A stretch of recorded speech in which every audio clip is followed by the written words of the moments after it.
ঝটপট বানিয়ে নিন বাড়িতেই বিয়েবাড়ি স্টাইলের মুচমুচে ঝুরঝুরে আলু ভাজা।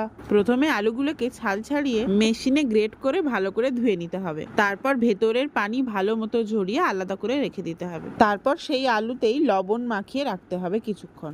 এবার একটা কড়ায় সাদা তেল দিয়ে তার মধ্যে শুকনো লঙ্কা প্রথমে ভেজে নিন।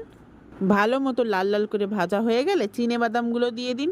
চিনেবাদামগুলো ভাজা হয়ে গেলে একটা পাত্রে তুলে রাখুন।